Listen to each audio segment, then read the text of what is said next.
갤러리 유진목공소의 5월 전시 김원규 개인전 소개 영상이고요. 전시 제목이 내 타입 모음전 애프터 출처 이상인데 이 뜻이 뭐냐고 이제 물어보는 분들이 있어요. 이거 내 타입이야 할 때 자기 취향을 드러낼 때 쓰는 게 이 내 타입이죠. 김원규 작업 가운데 미안하지만 넌 내 타입이 아니야 라는 작업이 있어요. 거기서 발상을 얻어가지고 전시된 작품이 어떤 유형, 사람들이 많이 좋아하는 어떤 타입을 모아놨습니다. 그래서 내 타입 모음전이라고 제목을 달았고, 애프터 출처 이상에 대해서는 그 뒤에서 설명을 드릴게요. 제 주변에 김원규 전시 홍보하면서 썼던 수식어가 동심과 성인물의 상상력을 넘나드는 김원규라고 홍보를 했어요. 김원규 작업 서문을 쓰려고 구상을 하다가 떠올린 그 단서가 여자들 속옷 액세서리 가운데 가터링이라고 있죠.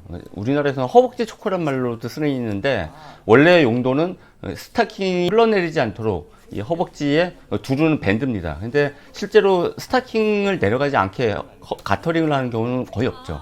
가터링은 굉장히 작은 천조각이지만 사람들의 시선을 확 잡아끄는 효과가 있어요. 많은 걸그룹 혹은 여성 연예인들이 가터링을 허벅지 양쪽 가운데 한쪽에만 차고 나와가지고 언론에 보도사진이 뜨는 경우도 있죠. 가터링하고 김원규 작업하고 어떤 유사점이 있느냐. 가터링이 허벅지에 두르잖아요. 근데 김원규 작업 가운데 한 부류가 허벅지 아래가 없고 위에 가슴까지 나오는, 그러니까 굉장히 농염한 여성의 몸매를 갖다 그린 작업들이 있어요. 그런 부분이 일단 갖고, 가터링이 전적으로 섹시미, 관능미에만 그 봉사하는 액세서리가 아니죠. 굉장히 귀엽기도 하고 앙증맞기도 하잖아요. 근데 김원규 작업도 마찬가지로 전적으로 그 성적 매력만 있지는 않습니다. 관능미도 있지만 앙증맞고 귀여움을 같이 갖고 있거든요. 그래서 앞서 표현한 대로 동심과 성인물의 상상력이 같이 혼재된 작업이 김원규 작업이라고 저는 생각을 했어요. 결과적으로 김원규 작업의 한 범주를 저는 허벅지 아래가 없는 도상, 아이콘이라고 한 명칭을 붙여봤거든요. 허벅지 아래가 없는 도상을 잘 보면 고전적으로 몸통의 아름다움의 기준점이 되는 토르소라는 게 있잖아요. 그거랑 비슷한 부분이 있어요. 김원규의 허벅지 아래가 없는 도상이. 근데 실제로는 많이 다릅니다. 왜냐면 토르소에는 관능미가 아주 중요하지 않죠. 그리고 토르소 가운데는 또 상당 부분이 골반 아래가 없는 토르소가 많이 있어요. 근데 김원규의 작업에서는 허벅지가 되게 중요하죠. 그래서 허벅지가 살아있고 관능미도 중요합니다. 제가 허벅지 아래가 없는 도상이라고 이름을 줬는데 이 안에 도상이라는 이름이 들어갔잖아요. 도상이라는 건 원래 기독교 미술사에서 뭐 비전트인 교회나 동방정교회에서 성인을 그릴 때 만드는 제작 지침이에요. 그래서 그 엄격한 지침에 따라서 성인의 얼굴을 그리기 때문에 되게 대동소이한 모습으로 나타나거든요. 허벅지 아래가 없는 김원규의 도상도 대개 대동소이해요. 그래서 동시대 세속에서 소비가 되는 섹스어필의 이미지들이 되게 엇비슷한 유형하고 공식을 따르다 보니까 되게 엇비슷한 모양새로 이게 귀결되는 거죠. 그리고 관능미에 최적화되어 있는 이미지가 이 허벅지 아래가 없는 도상이죠. 이번 출품작을 읽어내는 키워드 중에 하나가 전 생면이라고 생각을 하는데요. 생면은 최근에 앞서 올렸던 마이클 크레이그 마틴이라는 영국 작가의 작업에서도 되게 중요해요.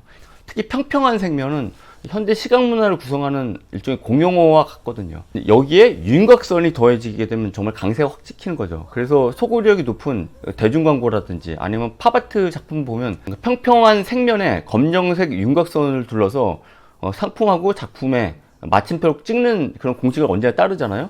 근데 김원규의 신작 대부분은 각인 효과를 찍는 윤곽선을 빼고 생면으로만 양감을 표현을 했습니다. 근데 결과적으로 저는 이 느낌이 괜찮아요. 윤곽선이 빠져서 이 뉴미디어 시대의 토르소에 강세가 조금 누그러지긴 했지만 관능미도 은은히 남고 묘한 진중함까지 배가 된 효과가 있더라고요. 이번 개인전의 당사자인 김원규에 대해서도 얘기를 좀 해볼까요?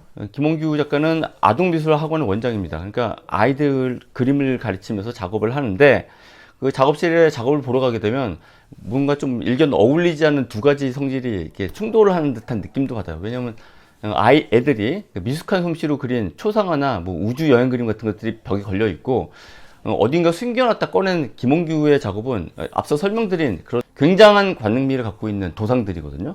하지만 이게 또 꼼꼼히 생각해보면 그 둘은 통하는 것 같기도 합니다. 그러니까 동심하고 성인 남성의 성욕이라는 게 통하는 부분이 있다고 생각해요. 왜냐면 둘 다 때묻지 않는 본능이라는 접점에서 만나잖아요.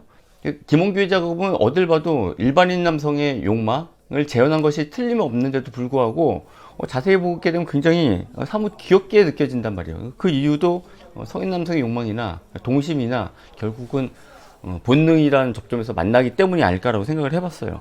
이 전시 제가 평문에서 뒤에서 설명드리겠다고 말씀드렸던 애프터 출처 이상이 무슨 의미인지 설명을 드릴게요. 영어로 애프터 소스 언노운이라고 적었는데 미술사에서 애프터 아무개라고 적으면 그 아무개로부터 영향을 받아서 작업을 했다라는 단서예요. 그러니까 애프터 피카소 그러면 피카소풍으로 그렸다 내지는 피카소의 작업을 좀 일부 변형해서 내가 작업을 했다라고 밝히는 거거든요. 그래서 그런 단서를 밝히지 않았을 경우 심한 경우는 표절로 의심받을 수도 있어요. 근데 김원규의 작업은 많은 경우 인스타그램에서 이미지를 갖고 왔습니다. 그러니까 이걸 또 밝히지 않으면 또 문제가 될 수 있기 때문에 어디서 이 이미지를 갖고 왔는지 좀 연결 좀 시켜달라고 내가 부탁을 했더니 못 찾더라고요. 출처를 못 찾아요. 왜냐면 하도 많으니까 그게. 근데 이런 일은 요즘 같은 뉴미디어 시대에는 매우 흔한 일이죠. 출처 미상의 이미지에 영향을 받고 이런 창작 방식의 변화에 대해서는 제가 작가대화 때 얘기를 다시 나눌 거예요. 작가대화는 2022년도 5월 21일 토요일 오후 5시에 갤러리 유진목공소에서 열립니다.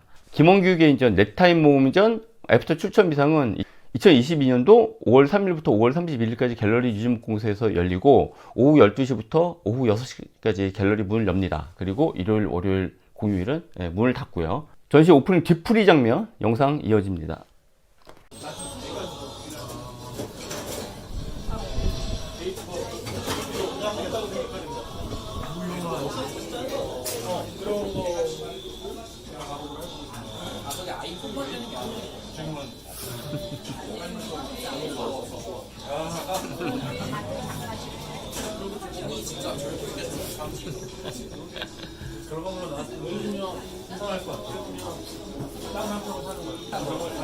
저기 김원균 작가의 개인을 축하합니다.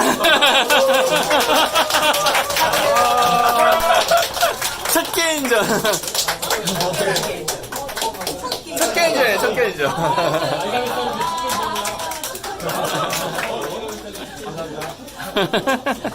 정말 놀라운 첫 개인전.